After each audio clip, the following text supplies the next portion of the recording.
2-4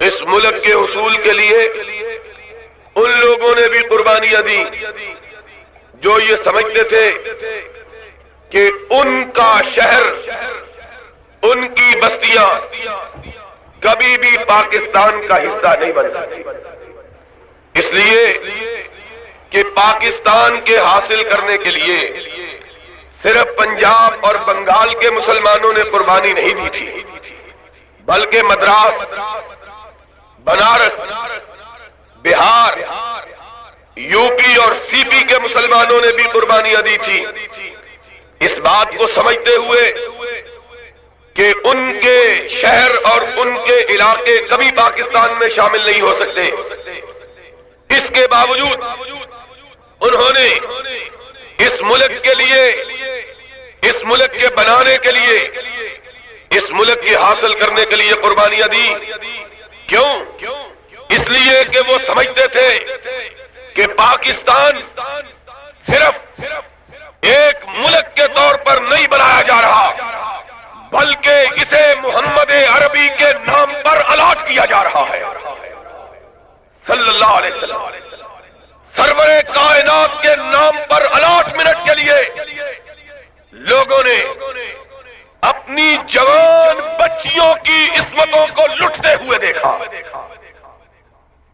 لوگوں نے اپنے معصوم بچوں کو تلواروں کی دھاڑوں پہ تڑپتا ہوا دیکھا، لوگوں نے اپنے تقدس محاف پوروں کو کٹتے ہوئے دیکھا، اپنے گھروں کو لٹتے ہوئے دیکھا، اپنی عصمتوں کو پٹتے ہوئے دیکھا، لیکن انہیں اس بات کا کوئی رنج نہ تھا۔ کیوں؟ اس لیے کہ وہ سمجھتے تھے کہ ایک ایسا ملک بن جائے گا جس پہ حکمرانی ہوگی تو رب العالمین کی ہوگی، قانون چلے گا تو رحمت للعالمین کا چلے گا۔ یہ مقصد تھا قربانی کا، مگر نہ کسی کے لیے کوئی شخص گردن کٹانا تو بڑی بات ہے، اپنی انگلی کٹوانا بھی گوارا نہیں کرتا۔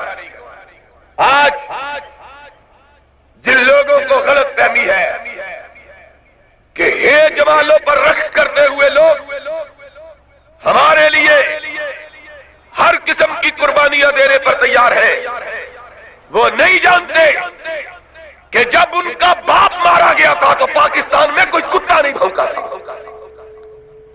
لوگ قربانیاں دیتے ہیں تو صرف رب کے نام پر دیتے ہیں یا رب کے بھیجے ہوئے مصطفیٰ کے نظام کے لیے دیتے ہیں۔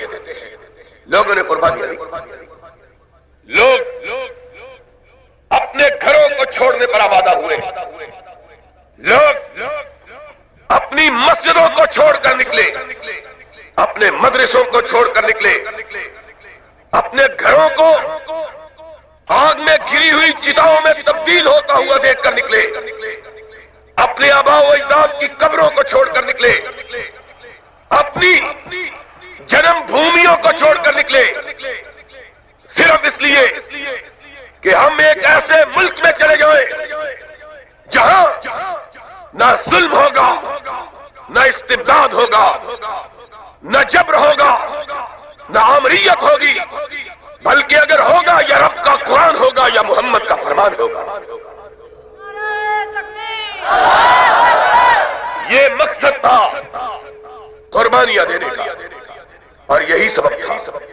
اور آپ میں سے جو لوگ بڑے بوڑھے ہجرت کر کے آئے ہیں وہ ان حقیقتوں کو بہت اچھی طرح سمجھتے ہیں کہ لوگوں کے جذبے کا اور جذبات کا عالم کیا تھا۔ ہم نے تو اس دور کو نہیں دیکھا، لیکن پڑھا ضرور ہے۔ میں ایک دفعہ پنجاب یونیورسٹی کی لائبریری میں پاکستان کے بننے کے دنوں کے اخبارات کی ورق گردانی کر رہا تھا۔ میں نے پڑھا ایک عورت اپنے گھر سے جب نکلی تو اس کے ساتھ اس کے 3 بیٹے تھے، 2 کو انگلی سے لگایا، چھوٹے کو اپنے سینے سے چمٹایا اور پاکستان کی طرف روانہ ہوئی. راستے میں قافلے پر حملہ ہوا. اس کے 2 چلنے پھرنے کے قابل بچے اس سے جدا ہوئے. سکھوں نے کرپانوں سے ان کی گردنوں کو کاٹ کر پھینک دیا اور آخر پاکستان کی سرحد کے قریب پھر حملہ ہوا اور ظالموں نے اس کے سینے سے چمٹے ہوئے بیٹے کو بھی نوچ لیا. اسے نیزے کی علی پر رکھا گیا. اس کی آنکھوں میں آنسو آ گئے. اتنی دیر میں جب حملہ ختم ہوا، قافلہ چل رہا تھا، کسی کی زبان سے نکلا وہ پاکستان آ گیا ہے. اس 3 شہید بچوں کی ماں کی لبوں پر مسکراہٹ آ گئی، ہنسنے لگی. قافلے والوں نے سمجھا غم کی شدت کی وجہ سے اس کا دماغ چل گیا ہے. کہنے لگے بی بی کیا ہوا؟ کہنے لگی کوئی کچھ نہیں، کیا ہوا ہے؟ کہنے لگے تم 3 بچوں کے کھو جانے کے بعد ہنس رہی ہو، مسکرا رہی ہو، تمہارے دماغ کو صدمہ پہنچا. کہا یہ مسکراہٹ صدمے اور غم کی مسکراہٹ نہیں ہے، بلکہ یہ مسکراہٹ خوشی اور مسرت کی مسکراہٹ ہے. انہوں نے کہا تعجب ہے. اس نے کہا تعجب کیا ہے؟ میں خوش ہوں کہ 3 بیٹوں کو قربان کر کے مصطفیٰ کے دیش میں آ گئی ہوں. لوگوں نے اس کے لیے قربانی کی. اور پھر کیا ہوا؟ وہ ملک جسے اتنی قربانیوں سے، اتنی محنتوں سے، اتنے جذبوں سے بنایا تھا، اس ملک پہ ملک کے وجود میں آنے کے تھوڑے دنوں بعد ہی لٹیرے قابض ہو گئے. زاغوں کے تصرف میں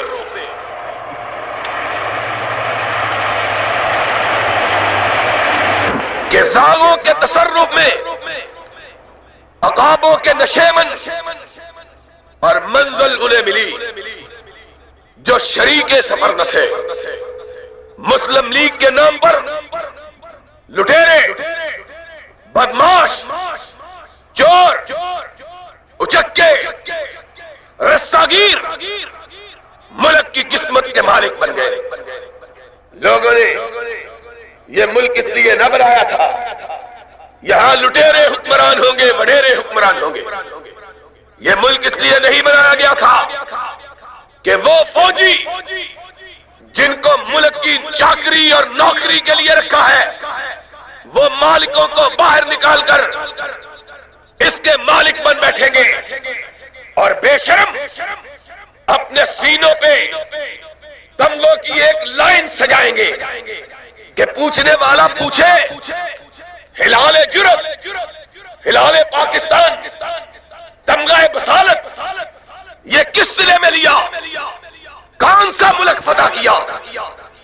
کون سی سرحدوں کو وسیع کیا؟ کون سے خطوں پہ محمد عربی کا پرچم لہرایا؟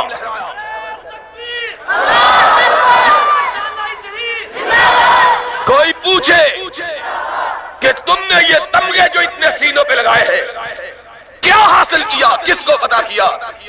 بے شرمی کی انتہا ہے کہ جواب میں یہی کہہ سکتے ہیں کہ آدھا ملک گوا دیا اور اپنی قوم پہ قبضہ جما لیا. نعرہ تکبیر!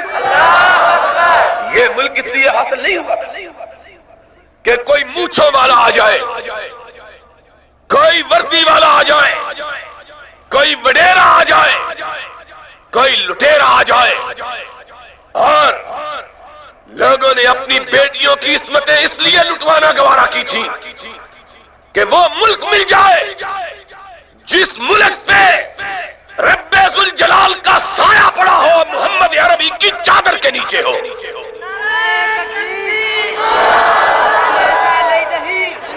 لوگوں نے یہ ملک اس لیے بنایا تھا، اس لیے نہیں بنایا تھا کہ پہلے ہندو اور سکھ بیٹیوں کو لوٹے اور پھر اس ملک کی قسمتوں کے مالک بننے والے لوٹے.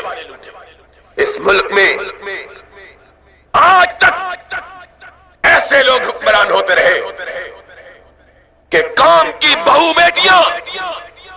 بازاروں سے گم ہوئی اور ان کے محلات سے جا کے دستیاب ہوئی۔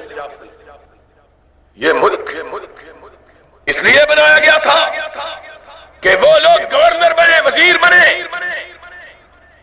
صوبے دار بنے، حکمران بنے، جو قوم کی بوٹیاں بھی نوچے، پاکستان کی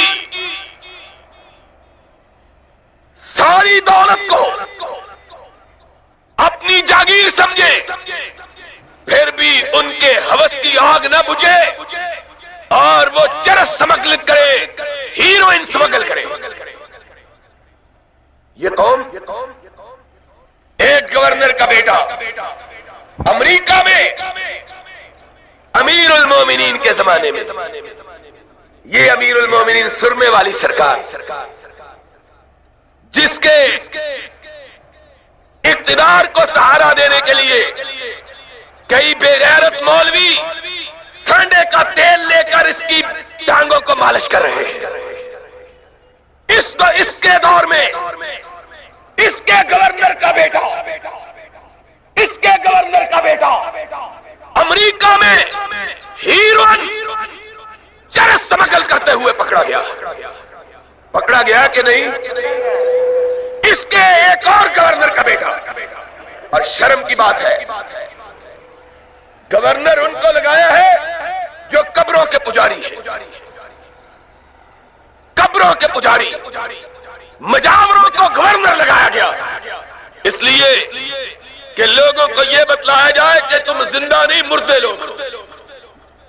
مجاوروں کو زندوں کی ٹھیکے داری نہیں دی جاتی، گورکنوں کو مردوں کا متولی بنایا جاتا ہے۔ پنجاب کا گورنر ایک مجاور کو لگایا گیا، پھر ایک گورنر کے بیٹے نے جس دن وہ حلف اٹھا رہا تھا لاہور کے کنجر محلے میں شراب پی کر گل گپارا کیا، پولیس پکڑنے کے لیے آئی، اس پر فائرنگ کی۔ جب پولیس نے مقدمہ درج کیا تو گورنر کا روپ دے کر اخبارات کو خبر چھاپنے سے منع کیا گیا۔ یہ اسلام کا دور ہے، اس لیے ملک بنایا، ملک لوگوں نے اس لیے بنایا تھا، نہ کوئی گورنر، نہ کوئی گورنر زادہ لوگوں کی آبرو کی طرف بری نگاہ کرنے کی جرات کرے۔ لوگوں نے یہ ملک اس لیے بنایا تھا کہ وہ دور پلٹ آئے جس دور کے اندر ایک گورنر کا بیٹا کسی مجاور کا بیٹا نہیں، کسی لٹیرے اور وڈیرے کا بیٹا نہیں، ایسے گورنر کا بیٹا جس نے پورا ملک خود فتح کیا، خود فتح کر کے اس ملک کا گورنر بنا، اور فتح بھی اس حالت میں کیا تھا کہ تاریخ کی کتابوں میں آیا کہ جب اس شخص نے، اس بہادر و دلیر انسان نے، اس جوان رانا نے امیر المومنین کی بارگاہ میں خط لکھا کہ مجھے ملک مصر پر حملہ کی اجازت دی جائے، تو امیر المومنین نے پوچھا اس کے پاس فوجوں کی تعداد کتنی ہے؟ تو قاصد نے جواب دیا 4,500 اس کے پاس فوج ہے۔ امیر المومنین نے خط لکھا تمہیں حملے کی اجازت نہیں ہے، کیونکہ اتنے بڑے ملک پر اتنی چھوٹی فوج سے حملہ نہیں کیا جا سکتا۔ اور جب یہ قاصد روانہ ہوا، ابھی یاد آپ فاصلہ طے کیا کہ راستے میں ایک اور قاصد ملا، وہ امیر المومنین کی بارگاہ میں جا رہا تھا۔ پوچھا کہاں سے آئے ہو؟ کہا عمرو بن العاص کی طرف سے آیا ہوں۔ کہا کہاں جا رہے ہو؟ کہا فاروق اعظم کی بارگاہ میں جا رہا ہوں رضی اللہ تعالیٰ عنہما۔ کہا تم کہاں سے آئے ہو؟ کہا فاروق اعظم کی بارگاہ سے آیا ہوں۔ کہا کہاں جا رہے ہو؟ کہا عمرو بن العاص کے پاس جا رہا ہوں۔ کہا کیا لینے جا رہے ہو؟ کہا امیر المومنین سے حملے کی اجازت مانگی تھی، امیر المومنین نے حملے کی اجازت نہیں دی ہے۔ کہا تم کیوں جا رہے ہو؟ کہا امیر المومنین کے جواب کا انتظار کر کر کے تھک گئے، جہاد کے جذبے نے جوش مارا، ملک مصر پر حملہ کیا، اور آج عمرو بن العاص کی طرف سے امیر المومنین کی بارگاہ میں مصر کے ملک کی فتح کی خوشخبری لے کے جا رہا ہوں۔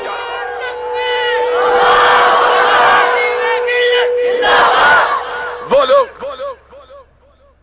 جن کے جذبوں کا، جن کی جرأتوں کا، جن کی شجاعتوں کا، جن کی دلیریوں کا، جن کی ہمتوں کا، جن کے ارادوں کی بلندی کا عالم یہ تھا، اس سالار اعلیٰ کو، اس ملک کا جسے اس نے خود فتح کیا ہے، اس کا گورنر مقرر کیا جاتا ہے۔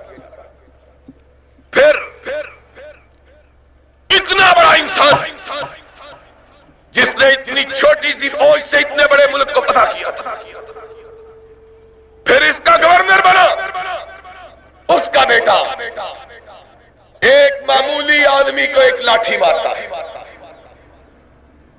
کہ محل سے نکلا،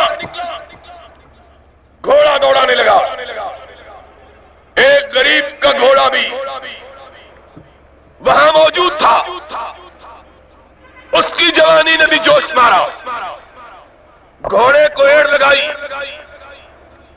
غریب کا گھوڑا تھا، محنتی، مشقتیں برداشت کرنے والا، ہوا سے باتیں کرنے لگا، امیر کے بیٹے سے آگے بڑھ گیا، گورنر کے بیٹے کو تاؤ آیا، اس کا گھوڑا میرے گھوڑے سے آگے کیسے بڑھ گیا؟ لاٹھی اٹھائی اور اس کے کندھے پر ماری۔ لوگوں نے یہ ملک اس لیے بنایا تھا، جس نے پھر چوٹ کھائی وہ مصر میں نہیں رکا، سیدھا اس نے مدینہ طیبہ کا رخ کیا، فاروق کی بارگاہ میں پہنچا، واہ اسلام، ہاں اسلام تیری دعائی ہے۔ فاروق نے پوچھا کیا ہے؟ کہا امیر المومنین، آپ کے گورنر نے، ملک مصر کے صوبے دار نے، اس کے بیٹے نے مجھ بے گناہ کو مارا۔ بارگاہ خلافت سے آرڈر جاری، کہا جاؤ اس کے بیٹے کو بھی گرفتار کر کے لاؤ اور گورنر کو بھی پکڑ کے لاؤ۔ دونوں کو لائے، حاضر ہوئے، غریب کے بیٹے کو اپنی لاٹھی دی، درائے عمر اس کے ہاتھ میں آیا، فرمایا اس کے بیٹے کو بھی مارو، اس کو بھی مارو۔ سرور کائنات کا صحابی تڑپ اٹھا، امیر المومنین میرے بیٹے نے گناہ کیا، میں اس کی سفارش نہیں کرتا، میرا قصور کیا ہے؟ فرمایا تیرا قصور یہ ہے تو نے بیٹے کی تربیت غلط کی، اس نے اگر مارا تو تیری وجہ سے مارا۔ میں لوگوں کو بتلاؤں گا کہ فاروق کے دور میں کسی بڑے انسان کا بیٹا کسی چھوٹے انسان کے بیٹے پر ظلم نہیں کر سکتا، اس کو بھی سزا ملے گی، اس کے باپ کو بھی۔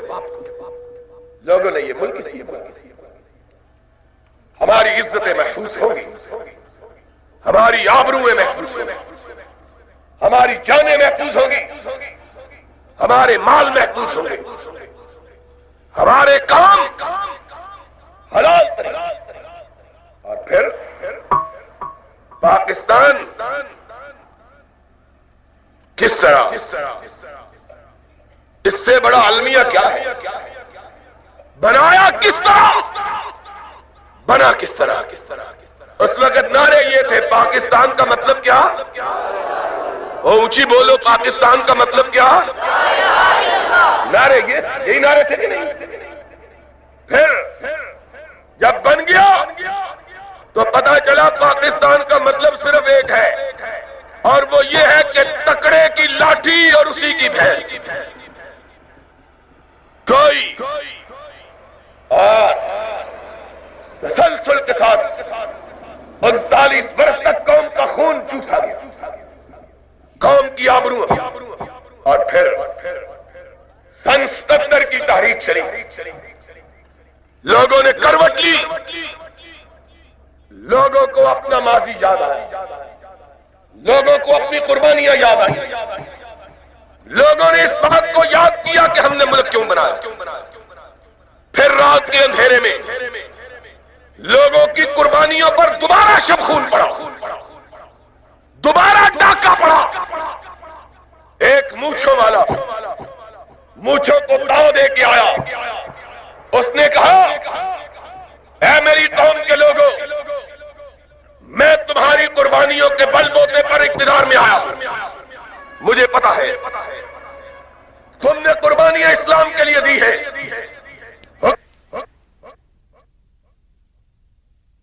السلام علیکم ورحمۃ اللہ وبرکاتہ۔ یہ تقریر آپ دعوت قرآن و حدیث چینل سے سماعت فرما رہے ہیں۔ تمام جید اکابر علماء اہل حدیث کی تقریروں کا واحد چینل دعوت قرآن و حدیث، دعوت قرآن و حدیث۔ السلام علیکم ورحمۃ اللہ وبرکاتہ۔ لوگوں کا حساب بھی لوں گا اور اسلام بھی نافذ کروں گا۔ اور 77 کو یہی کہا گیا تھا کہ نہیں؟ بھابھیو بولو، یہی کہا گیا تھا کہ احتساب ہوگا اور اسلام نافذ ہوگا۔ قوم نے شکرانے کے نفل ادا کیے۔ بھولی قوم، وہ قوم کے جس کے بارے میں شاعر نے کہا تھا کہ کھلونے دے کے بہلایا گیا، تمناؤں میں الجھایا گیا۔ بڑی سادہ قوم، ہر راہ رو کے ساتھ چل جانے والی، یقین کر لیا، بڑی بسم اللہ پڑھ کے تقریر شروع کرتا ہے، الحمدللہ کہہ کے اتنا پتہ نہیں تھا کہ بسم اللہ ہضم کرنے کے لیے الحمدللہ ڈکار مارنے کے لیے لیتا ہے۔ نو بس سب سے پہلا حکم نامہ جو جاری کیا، سنو آج بات، آج مسئلہ تمہیں سمجھا کے جاؤں، اور چند بزدل خائن، اللہ کے خائن، رسول اللہ کے خائن، قرآن کے خائن، سنت رسول کے خائن، آج جس طرح کفر کو اسلام ثابت کرنے پر تلے ہوئے ہیں، ان کے چہروں سے بھی نقاب اٹھا کے جاؤں انشاءاللہ۔ آج کہتے ہیں آج اس کو کچھ نہ کہو، تھوڑے مامے کا پتر انہوں کچھ نہ کہیے۔ کل تک ہم کو آیتیں سناتے تھے، کہتے گیا حافظ عبدالستار ہے قرآن کی آیت کوئی حکمرانوں کے خلاف، من لم یحکم بما انزل اللہ فاولئک هم الفاسقون فاولئک هم الظالمون فاولئک هم کل تک کہتے تھے قرآن میں آیا ہے جو اللہ رسول کے مطابق فیصلہ نہیں کرتا وہ فاسق ہے، وہ ظالم ہے، وہ کافر ہے۔ اور آج کہتے ہیں ٹھیک ہے کافر یہ، پر انہوں کچھ نہ کہو۔ یہ بھی کسی قرآن میں بتلاؤ، یہ کس قرآن میں لکھا ہوا؟ کس قرآن میں لکھا؟ وہ بھی بتلاؤ۔ سنو، 77 کی تحریک کے نتیجے میں یہ شخص آیا، اس نے کہا اسلام، قرآن، نبی کا فرمان، پہلوں کا حساب۔ سب سے پہلا آرڈر جاری کیا، سب سے پہلا آرڈر جاری کیا، اخباروں میں چھپا، اور میں آج آپ کو شاید بعضوں کو معلوم ہو اور اکثر کو یہ بات معلوم نہ ہو، میں نے اپنی زندگی کی پہلی گرفتاری یہ میاں چنو سے دی۔ یہ بھی اللہ کے فضل و کرم سے پنجاب کا کوفہ ہے۔ سب سے پہلی مرتبہ میں زندگی میں گرفتار میاں چنو شریف سے ہوا۔ جو یہاں کے وزیر بھی ہیں، سفیر بھی ہیں، اور اس کے وزن پہ کچھ اور بھی ہے۔ ماں نے ہمت دی ہے غلط ثابت کر کے مجھ پہ مقدمہ چلاؤ، جھوٹا ہوں تختہ دار پہ کھینچو، سچا ہوں تو اپنے چہروں پہ کالک مل کے اس ملک سے دور ہو جاؤ۔ نعرہ تکبیر، اہل حدیث، اہل حدیث،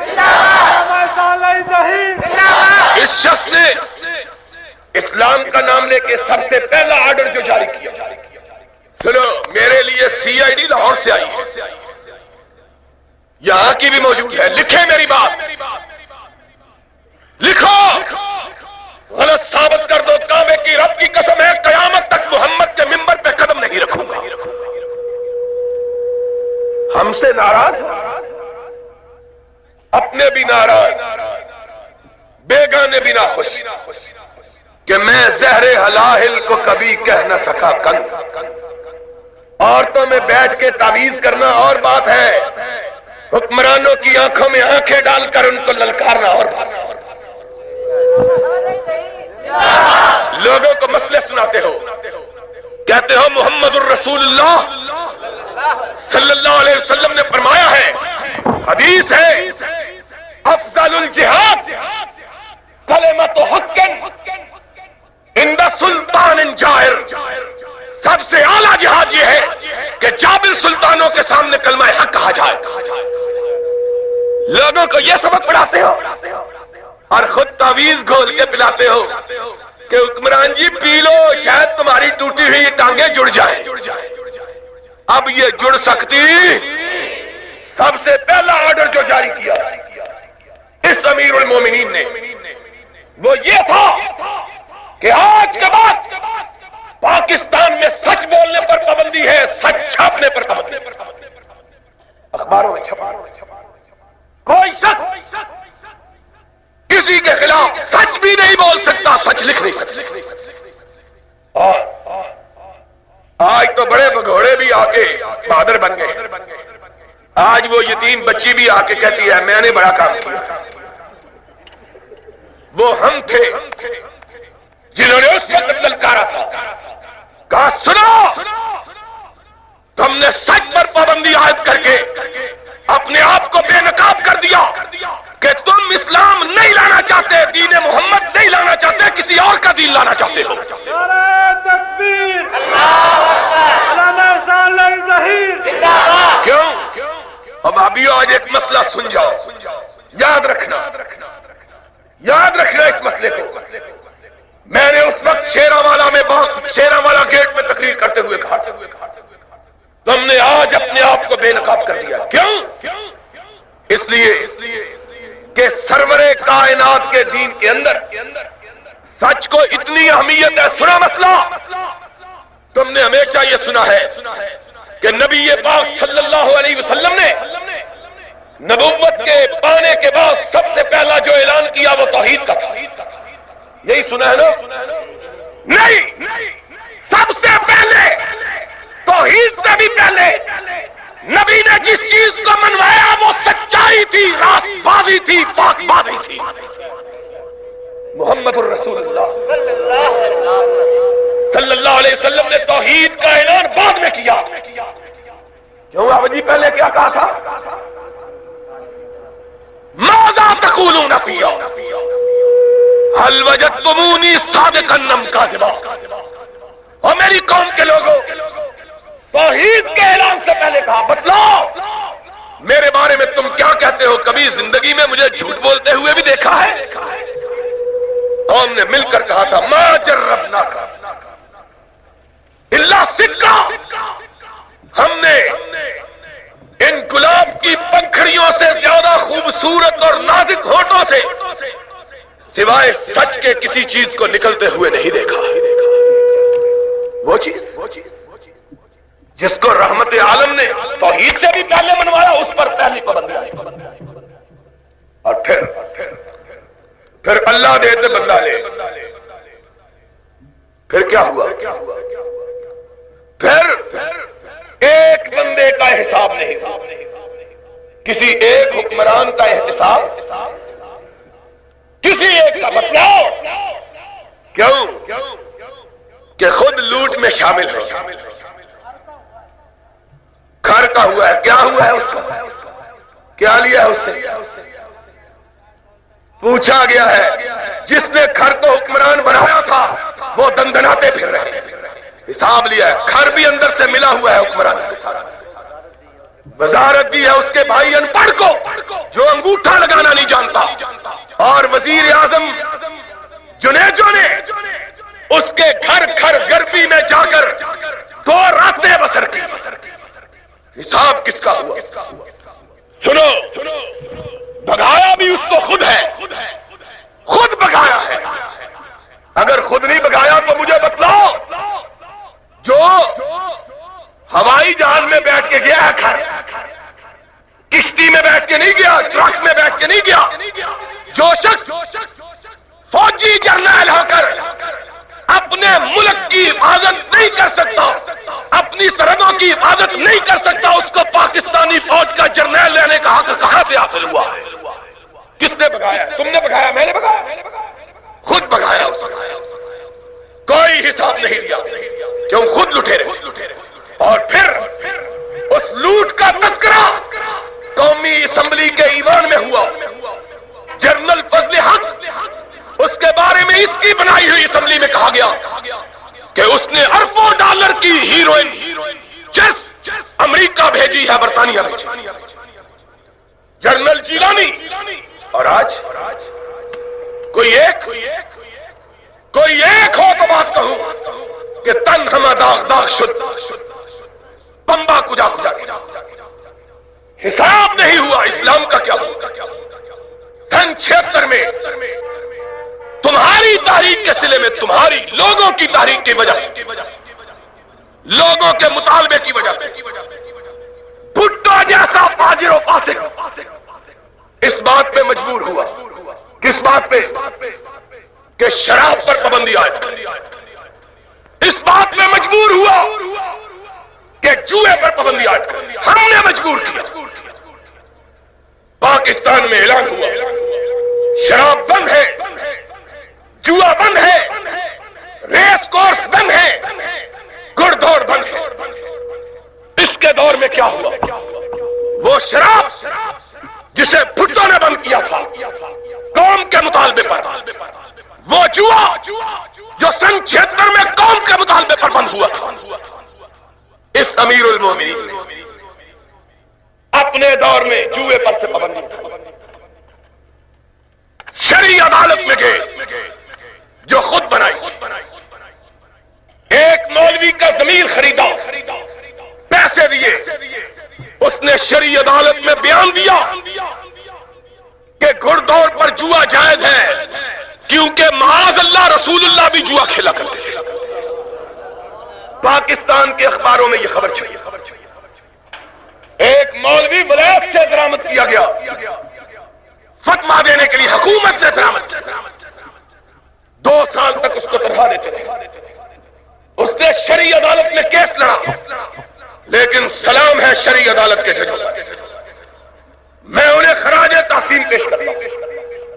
حکومت کے دباؤ کے باوجود اس ضمیر فروش ملا کی دین فروشی کے باوجود شرعی عدالت نے فیصلہ صادر کیا جوا حرام ہے، اور گھڑ دوڑ کا جوا سب سے بدترین جوا۔ یہ امیر المومنین کی اپنی ہوئی عدالت، جب عدالت کا فیصلہ بھی خلاف کیا، اور بولو پیر صاحب کی گھوڑی لاکھ روپیہ جوئے میں جیتی، اور آج پورے پاکستان کے اندر ریس کورس کھل گئے،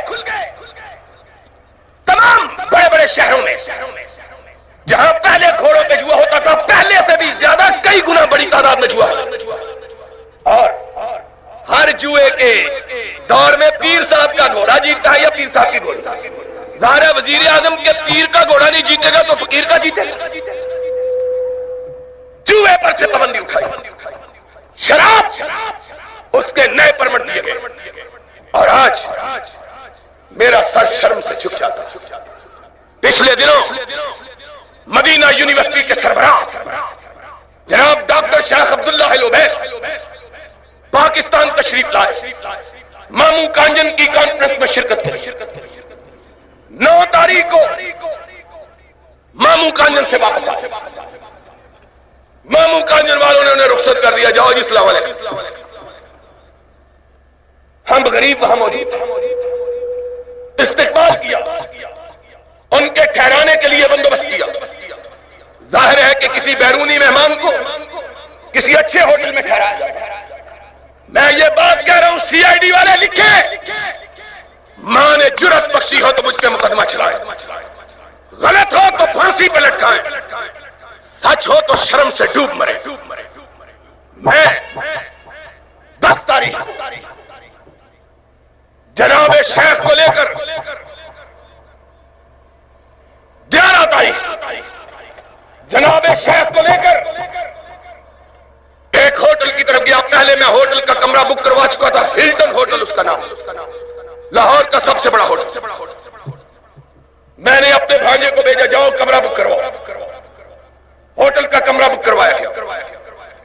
میری بدقسمتی بدنصیبی، مجھ کو کیا معلوم کہ وہاں کیا رسوائی ہوگی۔ کمرہ بک ہو گیا، میں شیخ کو لے کے چلا۔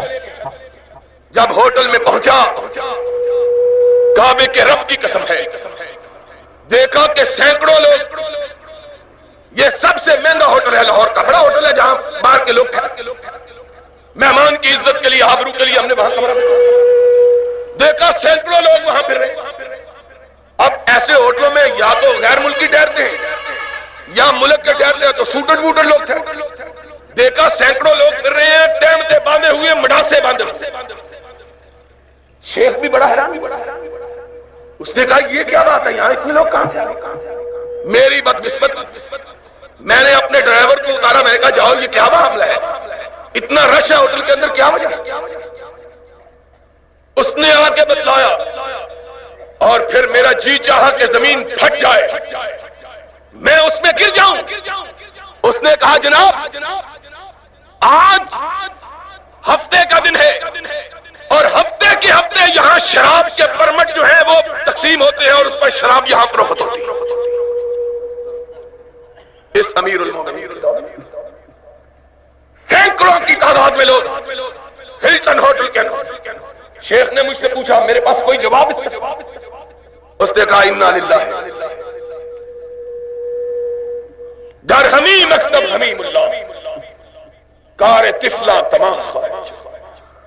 اسلام 9 برس کے طویل عرصہ کے گزر جانے کے بعد پرسوں جناب صدر کا بیان چھپا اخبارات میں، شاید آپ کے ہاں کل کے اخبار میں بیان آیا، اس میں انہوں نے فرمایا ہے میں اسلامی نظام کے نفاذ میں ناکام ہو گیا۔ ہمارے یہاں پرسوں چھپا تھا، شاید آپ کے ہاں کل چھپا، کہ میں پوچھتا ہوں پھر بھی بڑا حوصلہ ہے، ناکام بھی ہو گئے ہو، خمیرہ دو زمان کھا کے بیٹھے ہوئے بھی ہو، چھوڑتے کیوں نہیں؟ اور کوئی شخص 9 سال کے طویل عرصے میں صدر صاحب کو اسلام نافذ کرنے سے روکنے والا موجود، کوئی سیاسی جماعت بھی نہیں، کوئی جلسہ نہیں تھا، جلوس۔ اور پھر سیدھی بات ہے کہ اس ملک کے اندر بے گزرے لوگ بھی یہ چاہتے ہیں کہ ان کی اولادیں شرافت کی زندگی بسر، اور پھر ہم کو ڈرایا جاتا ہے، کہا جاتا ہے یہ جائے گا، یہ آ جائے گا، سوشلزم آ جائے گا۔ سنو، میں یہ بات یہاں کہنا چاہتا ہوں، اللہ کے فضل و کرم سے جب تک اہل حدیث زندہ ہے پاکستان میں نہ سوشلزم آ سکتا ہے نہ بھٹوازم آ سکتا ہے۔ پاکستان میں آئے گا یا رب کا قرآن آئے گا یا محمد کا فرمان آئے گا۔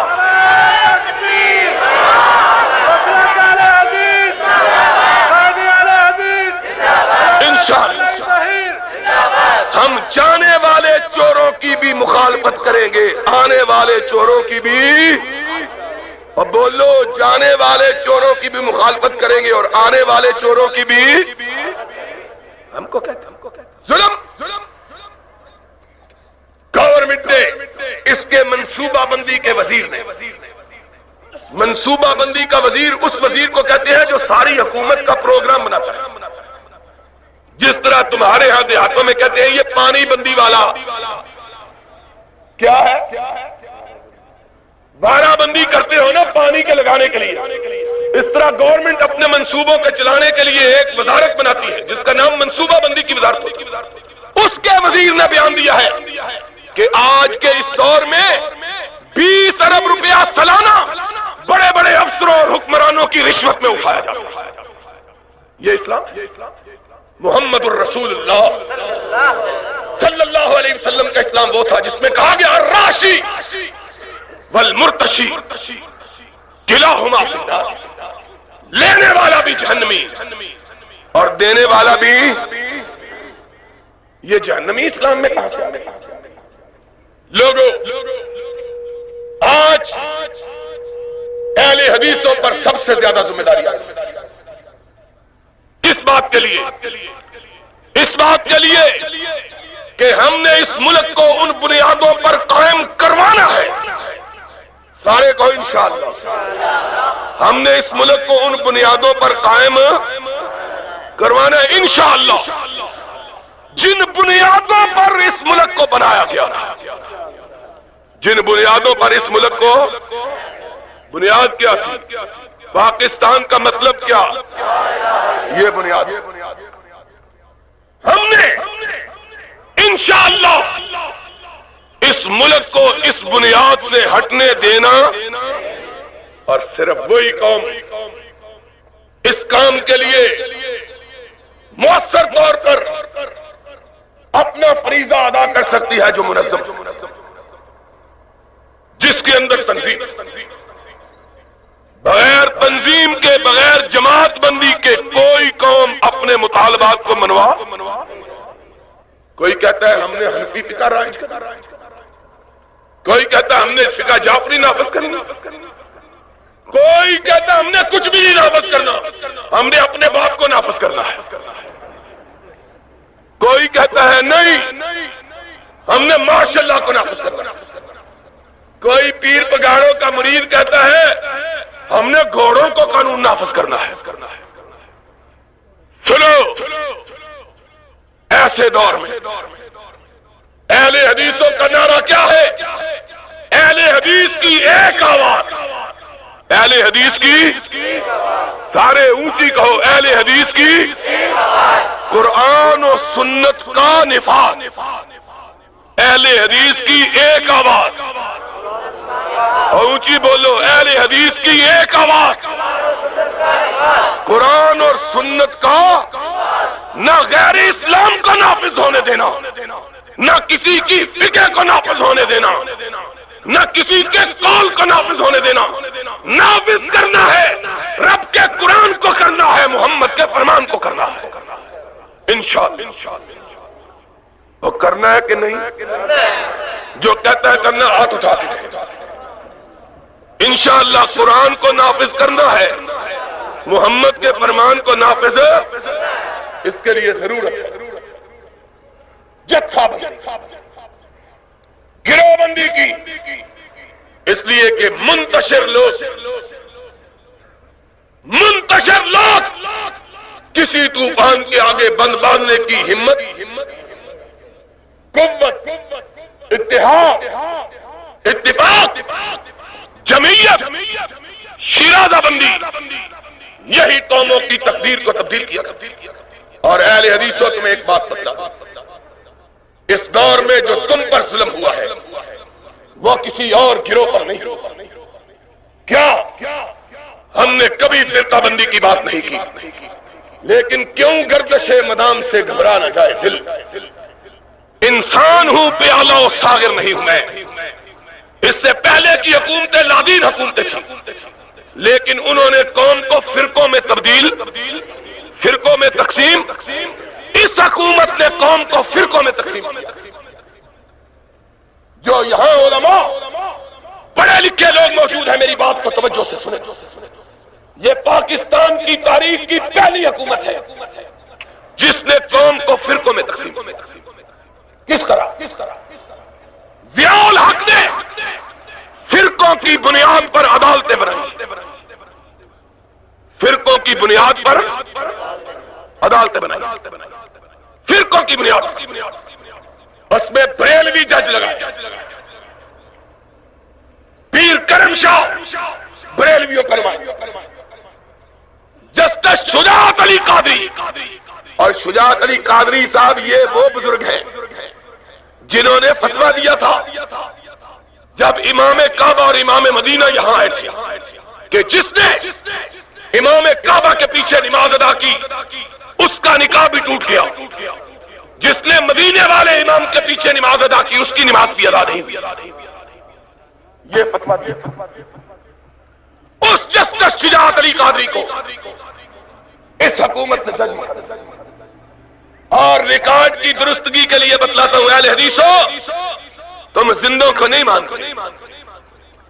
پورے پاکستان کے اندر کسی مولوی کو، کسی 30 مار خان کا کو، کسی رستم زمان کو یہ جرأت نہیں ہوئی کہ جب شجاعت علی قادری کا تقرر ہوا ہے اس پر حکومت کو ٹوکے، اس پر آواز بلند کرے.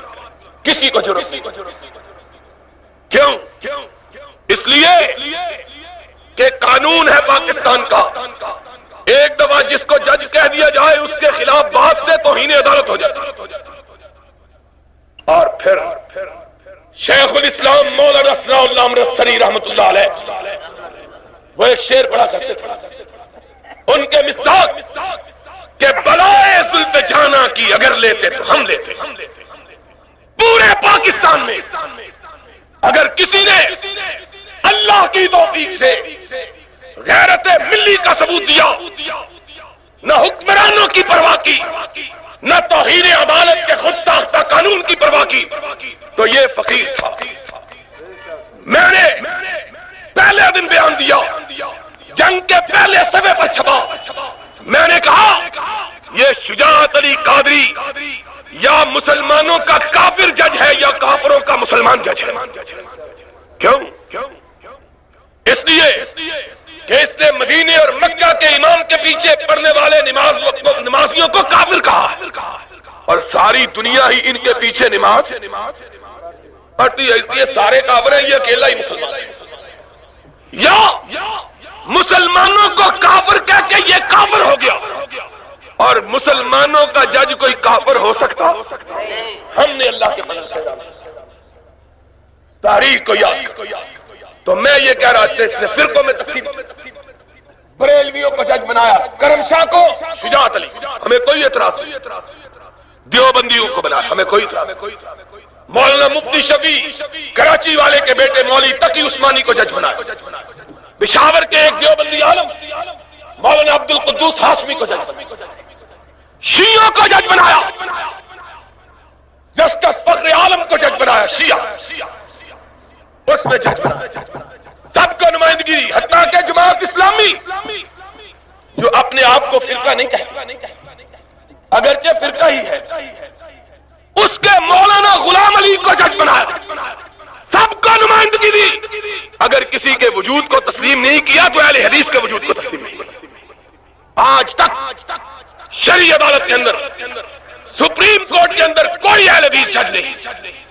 اس شخص نے اس ملک میں فرقہ واریت کو فروغ دیا، اور فرقہ واریت کو فروغ دے کے اہل حدیث کے حق پر چھاپا مارا، ان کے وجود کو تسلیم. سبب کیا؟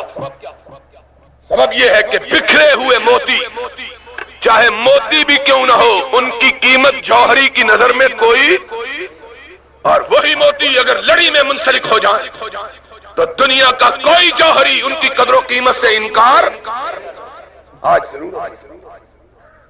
ہم اپنے اندر تنظیم، ہم نے عدم تقلید کو عدم تنظیم کے برابر کیا.